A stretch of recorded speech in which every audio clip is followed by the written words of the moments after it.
Pemirsa, Presiden Prabowo Subianto resmi mencopot Immanuel Ebenezer dari jabatannya sebagai Wakil Menteri Ketenagakerjaan usai Noel ditetapkan sebagai tersangka oleh KPK. Apakah ini bentuk komitmen Presiden untuk bersih-bersih? Mengingat di setiap pidatonya, Presiden selalu mewanti-wanti jajarannya agar tidak melakukan penyelewengan. Jurnalis NTV Elisa Sinaga dan juru kamera Muhammad Reza akan membahasnya dalam Apa Kata Istana.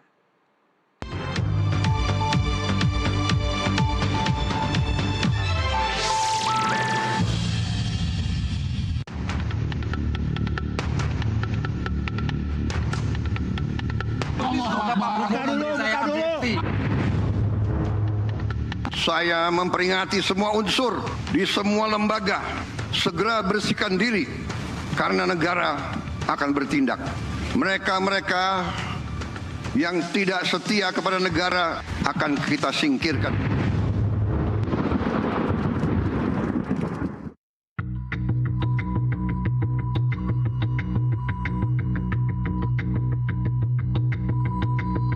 Padahal sudah berkali-kali Presiden Prabowo mengingatkan para menteri dan jajarannya agar tidak menyalahgunakan kekuasaan untuk kepentingan pribadi. Tapi pada Jumat pekan lalu, Komisi Pemberantasan Korupsi menetapkan Wakil Menteri Ketenagakerjaan Immanuel Ebenezer sebagai tersangka usai melakukan operasi tangkap tangan dalam kasus dugaan pemerasan sejumlah perusahaan dalam rangka pengurusan kesehatan dan keselamatan kerja atau sertifikasi K3 di Kementerian Ketenagakerjaan. Apa kata istana soal ini? Selengkapnya bersama saya, Elisa Sinaga.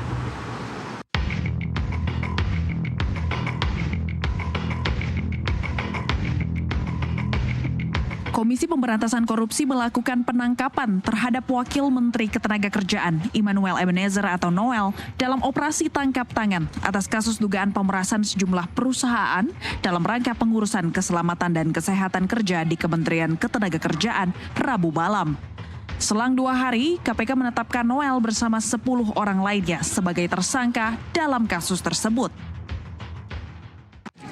Saya ingin sekali pertama saya meminta maaf kepada Presiden Pak Prabowo.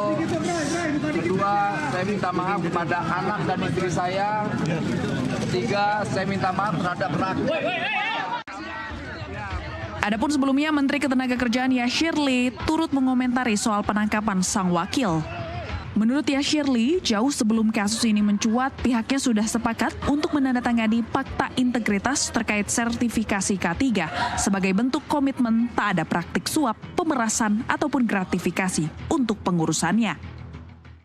Sejalan dengan arahan Presiden bahwa tidak ada toleransi atas perilaku koruptif, maka saya sudah meminta pejabat beserta jajaran di Kemenaker untuk menandatangani Fakta Integritas dan siap dicopot apabila melakukan tindakan korupsi.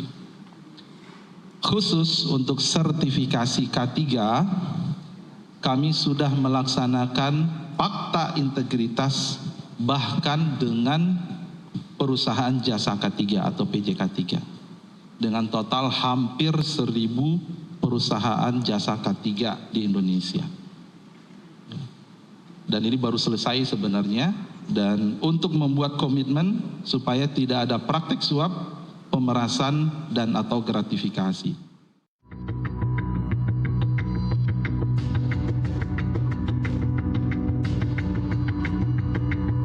Adapun kalau kita lihat pemirsa, hubungan antara Prabowo Subianto dengan Immanuel Ebenezer ini memang cukup dekat, apalagi jelang Pilpres 2024 lalu. Bagaimana tidak? Pada 2023, Noel sempat membuat kaget publik dengan memutuskan untuk bergabung ke Partai Gerindra.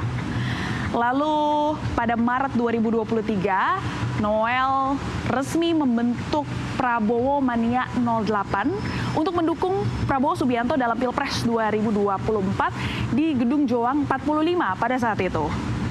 Dan pada Oktober 2024, Noel resmi diangkat menjadi Wakil Menteri Ketenagakerjaan di bawah pemerintahan Prabowo Gibran. Selama menjabat sebagai Wamenaker, kita pun perlu akui bahwa Immanuel Ebenezer ini cukup aktif, apalagi dalam menyidak kasus penahanan ijazah karyawan di sejumlah perusahaan.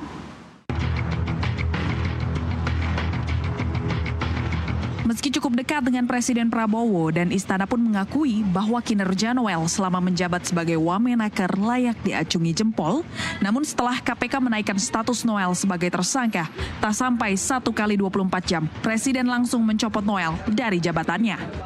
Untuk menindaklanjuti hal tersebut, Bapak Presiden telah menandatangani keputusan Presiden tentang pemberhentian Saudara Immanuel Ebenezer dari jabatannya sebagai Wakil Menteri Tenaga Kerja. Selanjutnya, kami menyerahkan seluruh proses hukum untuk dijalankan sebagaimana mestinya, dan kami berharap ini menjadi pembelajaran bagi kita semuanya, terutama bagi seluruh anggota Kabinet Merah Putih dan seluruh pejabat pemerintahan untuk sekali lagi benar-benar Bapak Presiden ingin kita semua bekerja keras, berupaya keras di dalam memberantas tindak-tindak pidana korupsi.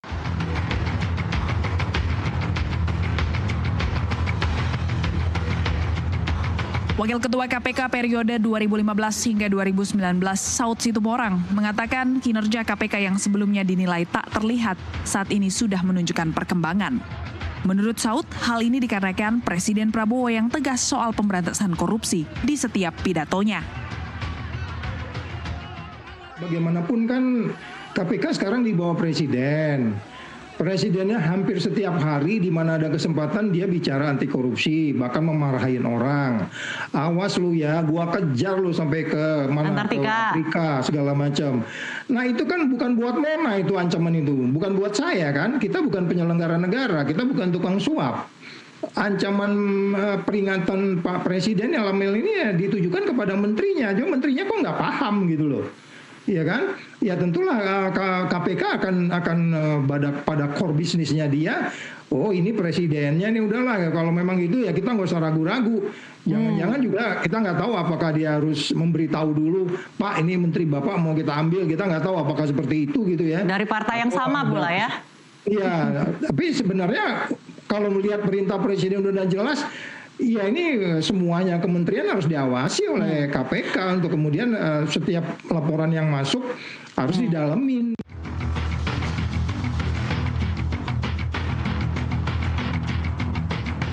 Meski sebelumnya banyak yang mengkritik dengan posisi KPK yang saat ini berada di bawah Presiden akan menghambat pemberantasan korupsi, tapi dengan adanya kasus ini justru menepis kekhawatiran tersebut. Kita berharap ini menjadi alarm bagi para pemegang kekuasaan untuk tak mewanti-wanti segala perbuatan yang dapat menyengsarakan rakyat. Lantaran Presiden Prabowo tegas, tak pandang bulu, dan akan menindak segala kejahatan yang dilakukan di bawah pemerintahannya. Usai kasus ini, akankah para pemegang kekuasaan masih berani coba-coba untuk mengelabui rakyat ataupun presiden? Dari Jakarta, Elisa Sinaga, Muhammad Reza, jurnalis NTV, melaporkan.